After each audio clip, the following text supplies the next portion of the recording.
Hello, and welcome to the Final Girls podcast, where we explore the intersections of horror film and feminism. In this first series, we're bringing on special guests to dive deep into film and TV shows with witchcraft at the heart of them. I'm Anna, co-founder of the Final Girls and your podcast host. Today's episode is about the witches. And I take a deep sigh there because for children of a particular generation, this film is traumatizing as fuck. And I've been dying to tackle it, but also leaving it almost till the end of the series because, frankly, I didn't want to revisit it. Based on the Roald Dahl book of the same name, which I also read as a kid, we follow a young boy, Luke, and his grandmother as they stumble onto a witches' convention. The witches, who beneath their appearance as regular women are hideous, bold, toeless creatures, hate children more than anything else in the world. And their leader, the Grand High Witch, is portrayed here with maximum camp by Angelica Houston, is the worst one of them all. Luke and his grandmother try to stop them as they prepare to rid the world of all children, even after they turn Luke into a mouse. It sounds cute.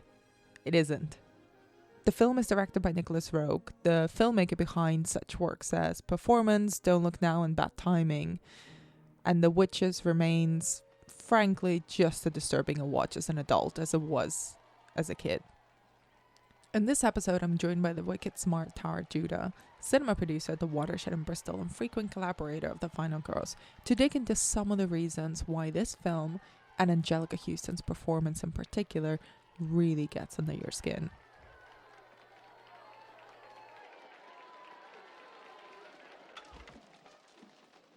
You may remove your shoes.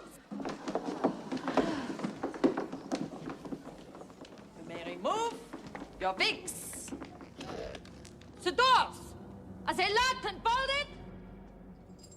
Locked and bolted, Your Gladness. Good. Hey. No.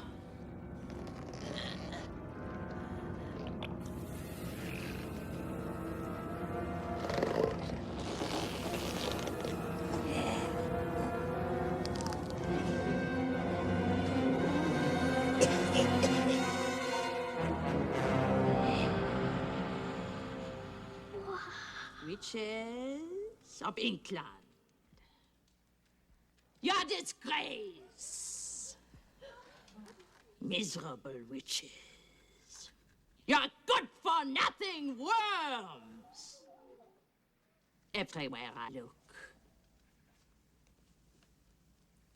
I see the repulsive sight of hundreds, thousands of revolting little children. I ask you, why? Tara, it's so nice to speak to you again, and remotely, but not just for geographical reasons this time. No, this is the new version of how I guess everything will be done from now on, with a mindful social distance from one another. Yes, that's an excellent and very positive way to put it. There's a silver lining. You just really got to want to see it. I'm pumped because I've been really truly waiting to talk about the 1990 The Witches for pretty much since this entire project began. And the last time we spoke about a witch film was about Hocus Pocus, which were recorded way back in September in the before times when there were things like cinemas and back when we actually did that in person, when we could be in a room together. Yes, good times. I look back fondly on them. This film came up at that point, and it's great. It's great to be able to revisit it properly. So I wanted to kind of dig straight in and ask you, what's your relationship with Nicholas Roeg's The Witches? When did you first watch it, and how has that relationship evolved? So I first saw this film when I was a kid. In fact, I think I must have seen it multiple times when I was a kid. I couldn't unfortunately, like, this is the nature of memory. I couldn't actually tell you if I saw it loads or if it was just once or twice. But my memory of it is so vivid that I feel like it must have been many times. And I found this film. And I think it's because I found this film captivating, but also terrifying. So as a child, I was like absolutely scared shitless of these witches. I thought a really scary film. Like, this is such a scary film for a child. But I kind of loved it as well. And I think what was really like, one, there's this, there's a kid, so you obviously have empathy for them when you're a child, and I think there was that kind of affinity with Luke and his journey throughout the film. But also, actually, I think even as a child, I was completely captivated and confused by Angelica Houston's character. Like, something, and it's because she embodies so many different female stereotypes that there's no way that, if you think about like presenting this figure to a child, of course it's amazing and scary all at once. She's simultaneously the most abhorrent looking witch that you can possibly imagine, the most disgusting looking conjuring. Like, the puppet work and the prosthetics and stuff here is really incredible, but they've really done such a good job of making her disgusting looking. And yet she, as an actress, is obviously also as a real person is incredibly beautiful. But all through either part of that transition, she's still sexy. Like, she's slinky and sexy while she's beautiful and while she's ugly. And even as a child, when you don't know what sexy means yet, or you don't really kind of understand those concepts, you've seen enough, I guess, and certainly I was raised by television and movies, but like, particularly if you're watching a lot of that kind of imagery, that that's something alluring, or that that's something to be impressed by. I mean, I'm not quite sure what the words around it would be as like an 8-year-old kid, but I definitely know that I was mesmerized by her, and I was fascinated by this idea that she could be both of these things at one time, and that somehow one face could hide another face. Like, that this beautiful face that Angelica Houston has could hide this hideous, horrible, scary witch that wants to like kill children. And that's the other thing, like the desire of the witches is to eradicate children. So you're like, oh, this beautiful figure who, I guess also at the time, you're probably quite often, and certainly for me, you think of your mother as this beautiful woman, right? Like, so you think of these women of those kind of ages. And I think Angelica Houston would have been a similar age to my mum probably at that time, like, sort of 30s, 40s kind of, you're thinking, oh, this beautiful woman, like a maternal figure. Only Angelica Houston is not maternal. She's a witch and wants to kill children. So like, it kind of flips everything, I think as a kid on its head. And then I guess I never watched it for years after my kind of childhood fascination with it. And then I went to revisit it, and I was like, oh my God, this time round I'm watching a Nicholas Roeg film, and like it's like a whole nother experience. I mean, it still had all of that stuff from my childhood, but it also had this extra layer of, wow, I never noticed how the camera angles and the editing serve to kind of create the dramatic tension and the atmosphere and the tone of the film. Absolutely. First of all, super impressed by 8-year-old Tara, who could read all of that into this film. Not sure if I could. That's the benefit of hindsight. I can 100% imagine you at 8 years old totally delivering the same the same points and the same insights on the witches. I'm completely there with you. I remember not particularly at what age, probably around the same age, like 8, 9, 10, something. It was the sort of film that constantly would be played, or that would even might have been played to me at my school. And I remember being fascinated by the witches. I barely remembered the narrative about the little kid. I could remember his name. I remember him as a mouse rather than as a protagonist of any sort. And as well, totally with you, when I revisited this last night, I was like, this is a proper Nicholas Roeg movie. This fits weirdly, but somehow fits into his body of work. And I was baffled, at the fact that it still remained scary and disturbing, but in different ways. And I was just absolutely gobsmacked that this was a film for children and that I could watch it as a child. Be it probably in hindsight explained a lot of things about my own personal neuroses that I could then see, oh, right, yeah, I can see where I got that from now. because I probably got it from this film. Completely with you as well in the utter domain that Angelica Houston has of this film. So you kind of made hinted at a couple of things that make her so alluring, but would you like to expand on kind of how she just completely dominates the screen and the film with her presence? Yeah, I mean it's really a remarkable performance, and it's interesting because I was reading about how they had kind of other actresses in mind in case she wouldn't get the part. I mean, I think she was always the kind of, they pegged her as the front runner, but like they considered people like Cher and Liza Minnelli. I mean, you just totally could have been also brilliant, but a totally different film. And I think Angelica Houston. It's funny, outside of this role and maybe one or two others, I kind of think of her actually as quite a soft female figure. But this film really embodies austerity, even in her beauty. She's got this very austere kind of like blunt fringe, this dark hairstyle. She dresses in black. She's very sophisticated and very beautiful, but she's kind of drawing on a number of stereotypes. It's almost like she's a femme fatale meets, like, she could be the star of a noir film, or she could be. She's very intriguing and mysterious. We when we're introduced to her, it's like we're introduced to this figure. We don't know who she is or what she kind of does. Like everything about her is kind of. It's actually almost like wrapped up in the idea of this little black dress that she wears. It's like simple and yet mysterious. And so everything about her has this kind of clear, clean lines, like simplicity. And yet we know that there's something lurking beneath the surface all the time, like that it can't be that kind of simple and that kind of one note. In fact, she kind of embodies this idea of black and white because she's completely dressed in black and she's, got this kind of pale skin, but actually she's the opposite of that. She's all of the gray areas.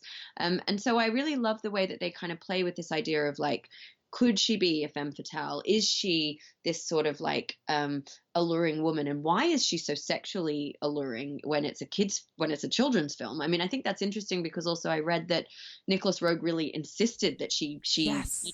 perform with sex appeal, like whether she's being the witch or the non-witch, like at either point. And it's like she's slinky body movements, even when she's got the prosthetics of a hump in her back, she's still moving with this kind of slinky, fluid sexuality that is just kind of oozing out of her.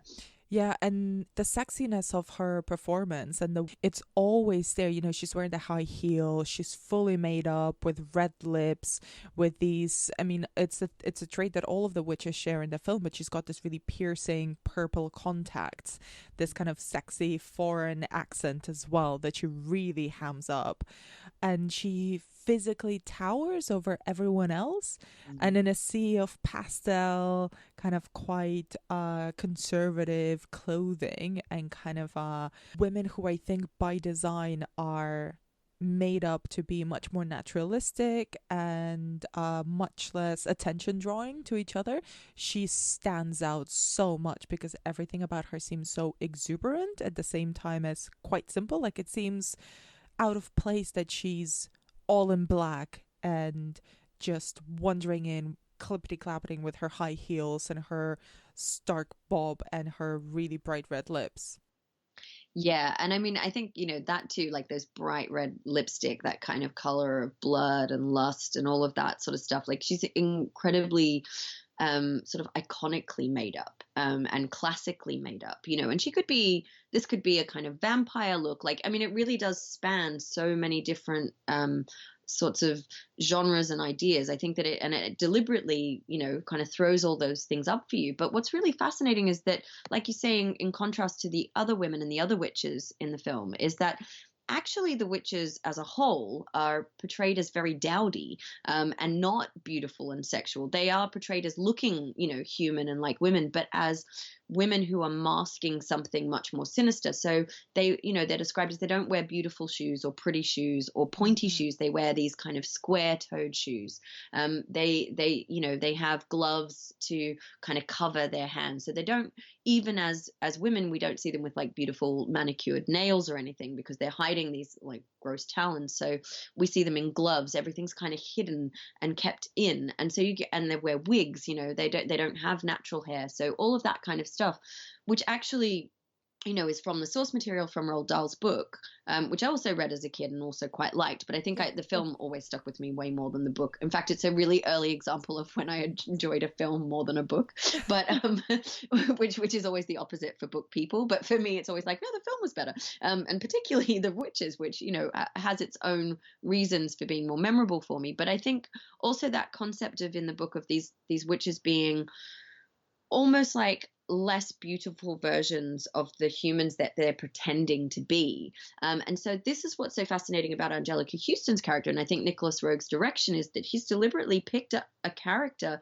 that defies that even and kind of embodies something that is far more cinematic, certainly in its references and its, allusions to film history, but also in its sense of like that kind of stereotype and the whole that any protagonist, in which we can see Luke as, even though he's a young boy and not a man, might fall down, which is being tricked by this beautiful woman, or being kind of tricked by her two-facedness and her ability to hide one thing with another. One thing that I wanted to dig into a little bit as well is the hierarchy of witches, because we're given a pretty clear, pretty succinct explanation of how the witching world operates in this universe. What do you think about the way that this grand witch, which is portrayed, Ava, who's portrayed by Angelica Houston, operates within the witchdom? Like, what is her relationship with the other witches? Yeah, I mean, it's interesting that she's this sort of figure that they all obviously look up to, aspire to, kind of are obsessed with. They're all, absolutely, they're also mesmerized by her. So, in that sense, like, she is this pinnacle woman again that, like, not only do we as an audience or as viewers like center our gaze on, but the gaze within the film is always centered on her as well, be that from the children who are frightened by her or the hotel staff or whatever, but also the witches themselves. They're all looking at her. The dynamic of the room, the power relations, is that she is always the one that everyone is looking at and aspiring to be like. They want to be close to her, they want to be like her. She's disgusted by all of them as well, which I think is kind of fascinating. Like she sees them, I guess, as they do her bidding. They're part of her kind of army or her greater, she kind of gets them to do what she wants. But I think actually ultimately she's a little bit repulsed by them too. I think she thinks of them as stupid and as beneath her, and they're frightened of her. And that's to do with this idea of the power dynamic again, that it's always relational. There always has to be somebody who wields the power over others, and who kind of masterminds the way that things go. And I kind of wondered if like the way that that's portrayed in the film might be even Nicholas Roeg kind of trying to flip things a little bit, because certainly from the descriptions in the Book of the Witches, you can actually also see them as being Jewish. It's this really uncomfortable kind of way in which the way that they're portrayed, so these wigs and their hemlines always come below their knees, like the way they dress is actually like for more Orthodox Jews. A lot of Jewish women have to go through those kind of the gloves, the wig, etc. And certainly Roald Dahl was anti-Semitic. He said lots of things over the years that cement that. I mean, he never explicitly kind of came out and sort of, but he did say a lot of things that were very much like you could see a stereotype kind of thing, where he was like, well, stereotypes are there for a reason, so not justifying Hitler, but suggesting that maybe he was onto something. And so I wondered if maybe Nicholas Roeg was kind of playing with that and doing the reverse, and sort of showing some kind of like almost way in which you could understand how the flip side of that is that power and ideology comes from a central place and a kind of fascination with a controlling power figure, and almost that she is sort of like a kind of fascistic figure, almost like Hitler or somebody of that ilk, who kind of is able to wield over others and make them enact and do things that maybe they don't even necessarily think is right, or they are brainwashed into thinking is right.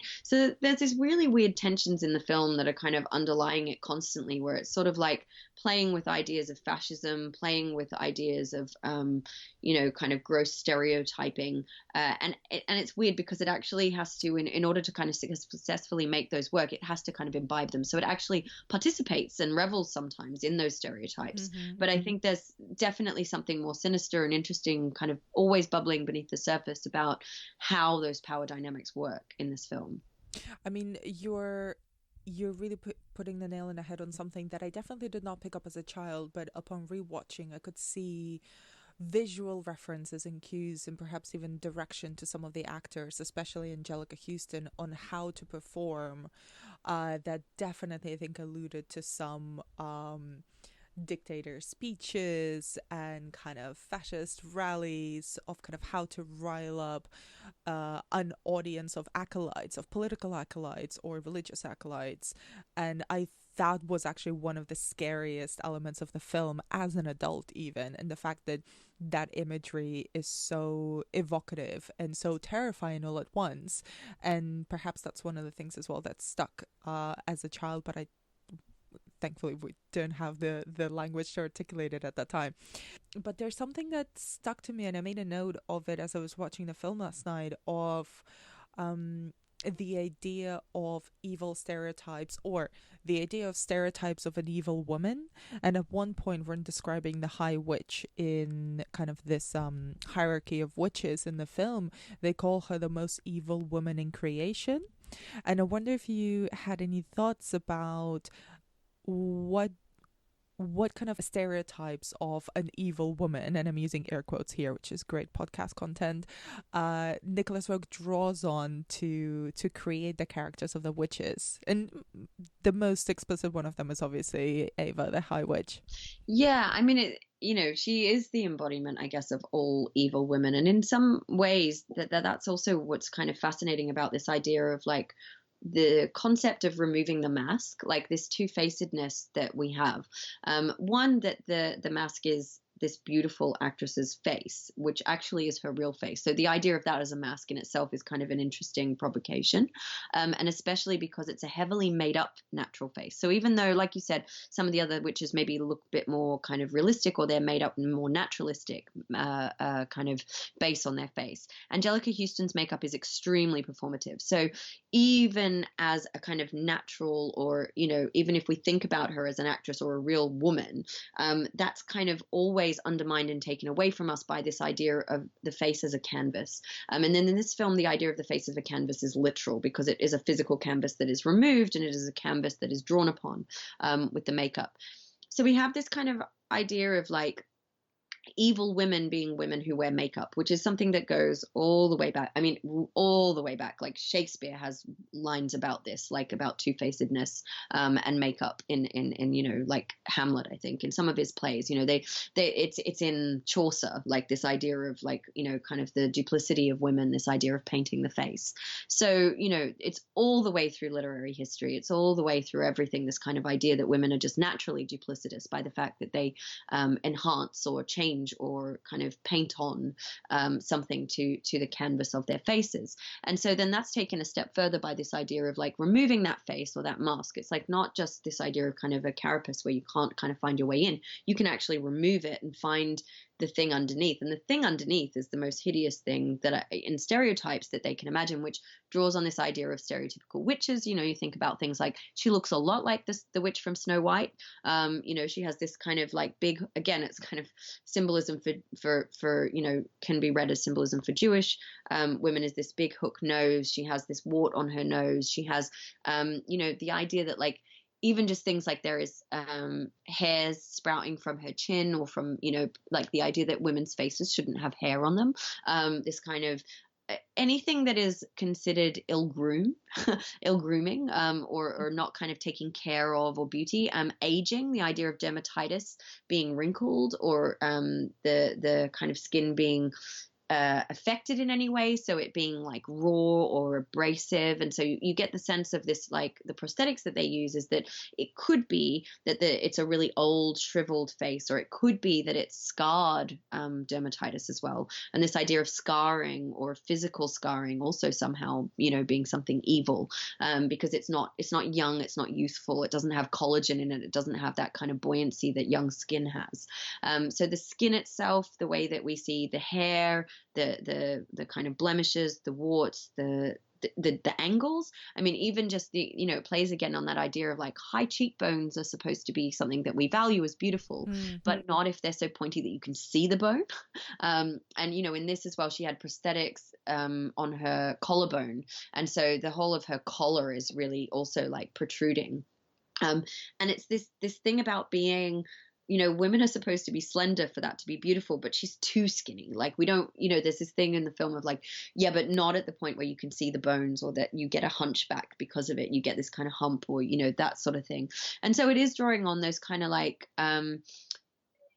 the women that wear makeup in classical kind of narratives, but also then those witches from cartoons like Snow White, from other kind of depictions of witches in cinema, and also I think the other stereotypes of like female protagonists or even supporting characters like femme fatales from the 1940s, like any of those women, even just thinking about like heels, tights, and a hemline, that kind of thing, like looking back at black and white cinema, women in hats, like gloves, all of that kind of stuff. I think it also harks to kind of early 1930s, 1940s, that sort of like, I guess, wartime, or even moving into post-war cinema.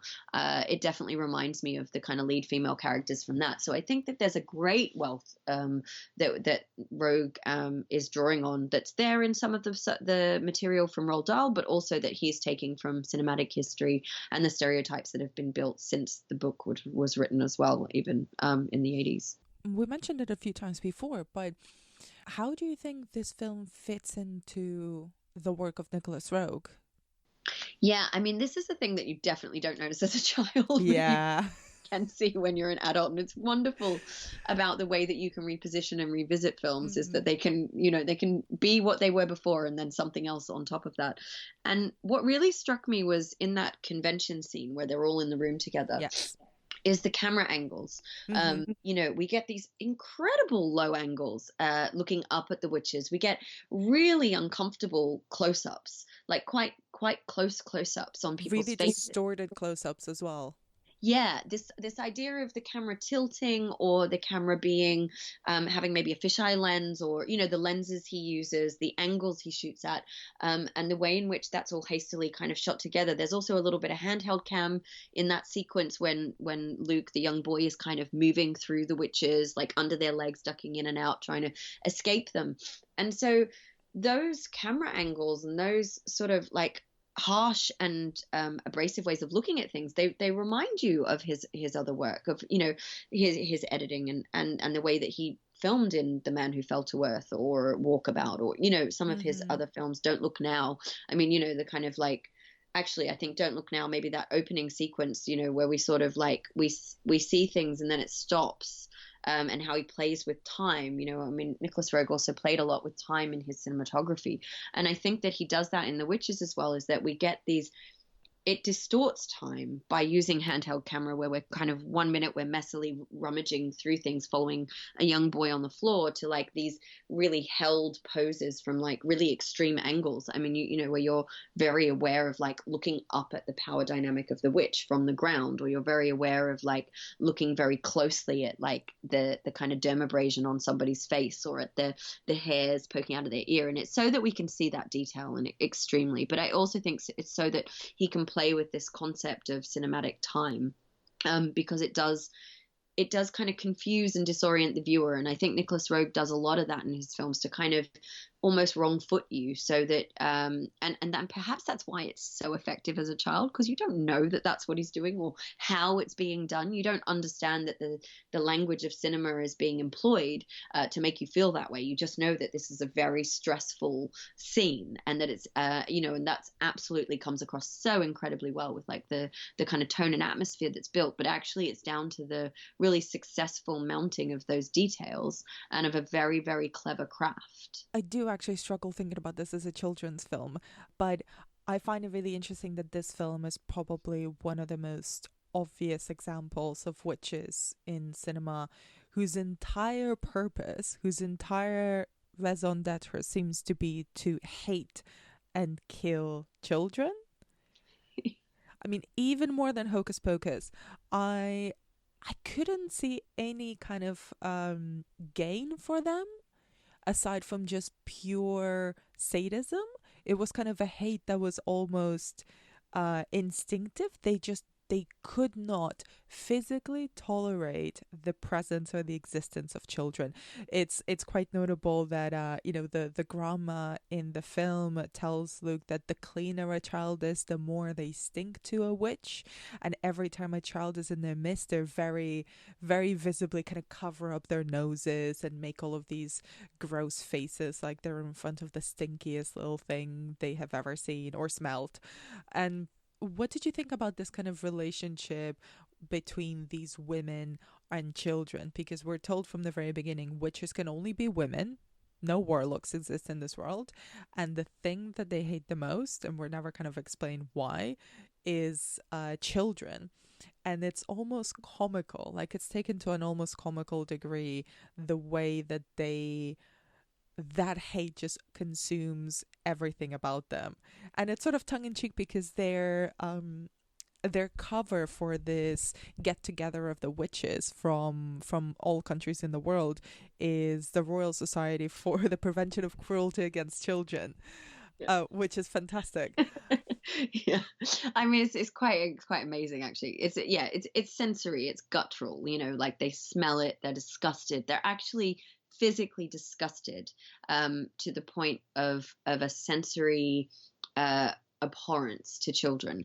And I think this is really key because it's so important when thinking about the roles that women portray in literature, film, etc., and how like they're considered, is that often it is as a sexual object, as a kind of body on the slab, as a whore or a Madonna or a mother. And this idea that, women are inherently, in a way that for men it can be a choice, but this idea that for women it's an inherent idea that you should be a mother, or that you're maternal, you have instincts to protect and to love children, and I guess to also, like, in that sense, to protect and further the human race, right? So we'll maybe come back to that idea, but this is a kind of idea of like the perpetuation of humans and the idea of being nurturing and maternal as an instinct, and that any woman to that must be a witch, or it must be something evil, because it's evil not to want the perpetuation of human life, or it's evil not to want that. It's a very heteronormative idea, but this kind of concept of like heteronormative procreative instinct. And I find it really interesting when juxtaposed as well with the only other woman in the film who is kind of like got a character, which is the grandmother, who is played by Mai Zetterling, this really like incredibly famous filmmaker, the Swedish feminist filmmaker from the 60s, 70s, etc. And you're kind of thinking, hang on a minute, like, she embodies all of this stuff about the kind of and obviously that's no mistake, and I'm sure Nicholas Roeg didn't accidentally cast her. It's this idea of like, she embodies this idea of the emancipation or the freedom of women, and through her films like Girls, this idea of looking at plays and Lysistrata and the idea of withholding sex, and she's very interested in the kind of structural roles that women play in society, the breakdown of those roles, and the exploration of those things, along with lots of other stuff like kind of same-sex attraction as well. And so you have her as the counterpoint, and she is maternal. She's the young boy's parents were killed, I think, in an accident, and we don't kind of get the full backstory, but he doesn't have parents, and the grandmother figure has become the mother. She's looked after him, so this maternal woman, that's her purpose, even as an aging woman, is to be maternal, is to look after a young boy, is to kind of preserve that idea of heteronormative function in society. And these witches are the opposite of that. Their idea is completely to kind of halt the preservation of the human race. It is to hate the new life children, and to think about, and in a way this film kind of actually sort of fits in with an ideology with Hitchcock's The Birds. And there's this really great piece, now I'm going to forget the writer's name, I think it's David Edelman, but I'll have to look that up, who wrote this great piece, No Future, about the birds. And it's all about a kind of queer reading of the film, and about this concept of like looking at the horror, like staging as horror, the idea of the future without children, without heteronormativity. Like, what is the kind of perversity or the fear to straight people of this kind of queering of something where there is no future for children, or there is no kind of perpetuation of the human race. And I think The Witches actually taps into that, and that's why it's a children's film that is such a crazy horror, because for children, the idea, it's scary to think that we wouldn't, as a child, to think that somebody wants to kill you just for being a child, just for existing, and that you're in danger, because you kind of don't really understand that idea. And especially, like I said, when you might even as a child see Angelica Houston as the age of similar to your own mother and think of her as a maternal figure in the first instance, then to see that she's this horrible counterpoint that doesn't want the perpetuation of you and people like you of your age or older or younger is really scary. And so I think that that's the idea of evil in this film is, and even as an adult, as we're thinking, oh, like, don't we all kind of silently, even if we don't personally want children, don't we silently have some kind of social contract to protect children in society? I think we kind of do. And that's not to say that people don't share. There are, of course, people who wouldn't share that viewpoint. But I think as a whole, society has this idea that we want to kind of protect, help and kind of educate and bring into the world children, and that, like, we have some kind of innate sense of children being worthy of that, whereas this film undermines all of that. And I think that that's what makes it kind of inherently a horror, even though arguably it's a kids film. Although apparently the most scary elements of the film were taken out. I mean, I would give everything to see the uncut version of The Witches. Me too. I would love to see Nick Roeg's original cut, which apparently he only took out some of those scenes because he showed it to his own son, and his son found it so scary, I believe. So, I mean, we have to ask Luke Roeg, please, can you tell us, like, what were those scenes? Oh, I would love that. Do you think it works as a horror film even to this day, not just for children?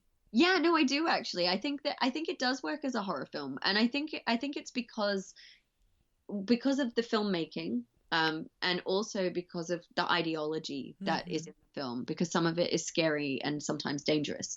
And I think Roeg's pushing those boundaries constantly, precisely so that even though it is a children's film, again, I'm doing it quotes on a podcast, but so that it will work as well for adults. And I think Roeg was, deeply aware of that. As watching this as like a new mother, the thing that I found, or I think actually maybe it was if I watched it as a new mother or when I was pregnant, but at this time where my view of these things was changing, the most scary thing, and again it's allusion to film history, to the kind of Odessa steps in Potemkin, Battleship Potemkin, but where the pram is on the cliff and like she just pushes it, and then they go running after this pram, almost about to go off a cliff into the seaside. And I was like, the actual physical horror that I felt in that moment, like, it was visceral and tangible.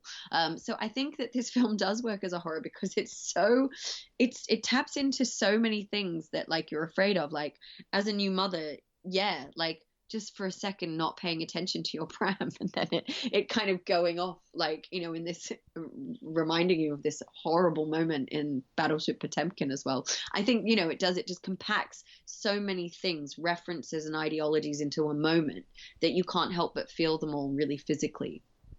I love that one scene, which I also remember vividly from last night, just terrified me, not with that reading in particular, because I'm not a mother, but because of the sheer joy that was plastered all over Angelica Houston's face.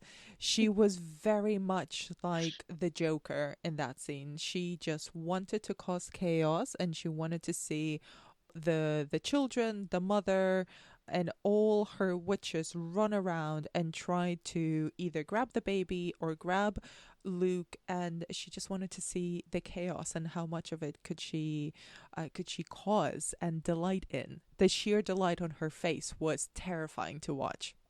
Yeah, I think you're absolutely right about that, and the point that you make about, kind of it being a sadist act of just wanting to do it for the sake of doing it, and it not having this backstory or reason necessarily for why they kind of hate children. And I think actually that also kind of defies that sort of whole school of reading things where psychoanalysis would kind of often permeate film readings, or these ideas that traditionally we would kind of use, or tools we would use to kind of decode text, whether that be visual or written, but to decode it and to kind of say, well, like characters have motivations, and that there are kind of like there are stories that build up to reasons as to why things take place. This idea of causality, and particularly with any type of linear narrative, the idea of causality is so key to plot, and it's so key to the development of a narrative and the way in which we understand the film, that we kind of can't really imagine that there would ever be such a thing as no narrative or no causal logic to the way that things progress.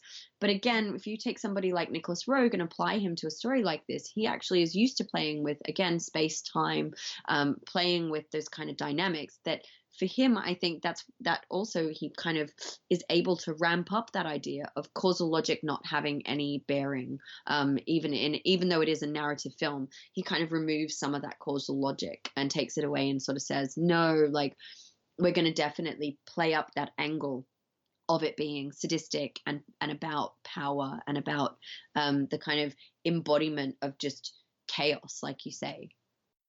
What do you think is the legacy of the witches? It's interesting because this film had such a difficult time actually in the end in its production, and kind of getting out there, because its initial distributor went bust, and then it was kind of like picked up by Warner Brothers later and distributed late. It did okay at the box office. It took some money, but it wasn't I think the kind of hit that people had hoped. No, it wasn't. Disowned it because he doesn't like the ending that Nicholas Roeg went with, even though they kind of made to.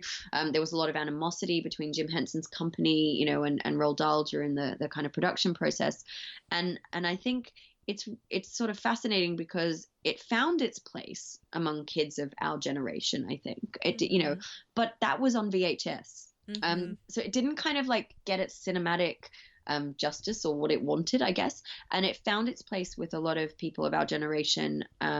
And that home entertainment viewing arena, and I think that's where it's kind of stayed, in that it's got this cultish or nostalgic, like people of our generation have a lot of love for it. I don't know how well it plays with children now, because it's very unlike any other children's film. In one, how scary it is. I mean, the only other film that kind of it brings to mind for me, or maybe is things like The Dark Crystal, that have that sort of like with the Skeksis, which is, again, Jim Henson, but that has this idea of something that is kind of terrifying, has some narrative resolution, but is also a lot scarier, because children's films outside of like maybe that period in the 80s actually don't have that same kind of animosity or scariness to them. A lot of children's films don't really do that, and particularly now, I think children's films are quite scared to go to that level, where something really traumatic happens and a child is supposed to kind of deal with that. I think, though, this film takes the same ideology or the same approach as The Never-Ending Story, which is another one of my favorite children's films, in that it has something that is really, really scary happen in the narrative that will upset children, but because it has resolution at the end, they sort of assume that the children can cope with that. So I don't know. I feel like this film really has like a cult status now, but that it never really, that it only really kind of has that because it also is something that was so viscerally stuck to children of the 80s that anyone who saw it when they were a kid in the 80s, like, you cannot forget this film. God, I couldn't agree more. I think it's also one of the films that Olivia is still terrified of. To this day. It's understandable. It's really scary. She'll hate me for bringing this up, but she always does. It's genuinely scary. Actually, the other film that it reminds me of, which I was scared of as a kid, was Return to Oz, with all the heads, Princess Mombi and all the heads. And I kind of think of, actually, that maybe Jabberwocky, like there's a kind of collection of Dark Crystal, like those films that I remember as a kid watching. I loved them, but I was scared of them. Like they did scare me genuinely, but they stayed with me in a way that some of the other things I watched as a child maybe didn't. Didn't kind of like stick around. I mean, I actually never really liked Disney films as a kid at all. It just didn't really do anything for me. But things like The Witches and Return to Oz, maybe that says a lot about the kind of person I became as an adult. But they really stuck with me, these films. Are you looking forward to the remake that's coming, hopefully, this year? I was going to say, is that still happening? So is that Robert Zemeckis was kind of pegged to do a remake of The Witches, or is he not attached to it anymore? I remember reading about this a couple of years ago, and then I kind of like lost interest in, production storylines. So it is still Zemeckis. It is. Yeah, and it's produced by Guillermo del Toro and Alfonso Cuarón. That's interesting. Right. Yeah. But it stars Anne Hathaway as the Grand High Witch, so in the role that Angelica Houston had. I mean, no disrespect to Anne Hathaway, but she's no Angelica Houston, and no disrespect actually to Zemeckis or any of the fantastic producers attached. But I just don't. I mean, I think it'll probably. I'm looking forward to seeing it. I'm sure it'll be interesting, but I hope it stands separate and it doesn't try to recreate too much. I hope it tries to do something different, because nothing, I don't think, could touch what Nicholas Roeg did with that film. I mean, grueling. 6 hours it took Angelica Houston to put that prosthetics on. Yeah, and then 6 hours to take it off as well. I mean, that's a craft. Yeah. I think I am approaching in the same way as I approach most remakes, except The Night of the Hunter. But they're such fundamentally different directors. Like Zemeckis and Roeg just don't even live in the same universe, cinematically speaking. And I like them both in completely different realms. And I think actually I'm quite hopeful for Anne Hathaway, because I think she has been having a lot of fun with heightened roles. I think the most enjoyment I've gotten out of a Hathaway performance has been actually in Ocean's 8, where she is allowed to really dial up to 11, really go a bit hammy, and really embody and kind of give a high octane performance, as opposed to something a bit more dramatic or internal or subdued. So I'm kind of looking forward to seeing what she's going to do, because I think she's on a run of playing around with roles that go against the type of roles that she has built her career on. Yeah, I'm less enthusiastic than you, but I mean, I'll definitely go see it. Tara, thank you so much for your time and for your insight. Is there anything you would like to plug? Where can people find out about your work online? No, actually, I don't want to plug anything, but I just realized that I must have done the math slightly wrong, because I can't have been 8 years old when I saw this film, because it was 1990, right? Yeah. Yeah. I'm not going to reveal my age, but I was definitely a little bit older than 8. Still equally traumatizing. I mean, I could have watched this film at 19 and regressed entirely to being 9, so I'm completely with you there. Thanks so much, Tara. Thank you. And that's it for another episode of the Final Ghost podcast. Please do rate and subscribe on iTunes, Spotify, or wherever you get your podcasts. You can find out more about what we do on thefinalghost.co.uk and follow us on Twitter, Instagram, and Facebook at thefinalghostuk. Let us know what you think about the podcast by leaving us a review. It really helps, especially as independent producers. And you can also get in touch with us on hello@thefinalghost.co.uk. You can follow Tara on Twitter at Midnight Movies, and I am on Anna B. Demented. Thank you for listening, and stay tuned for more witchy goodness next week. The meeting is over. Until next year.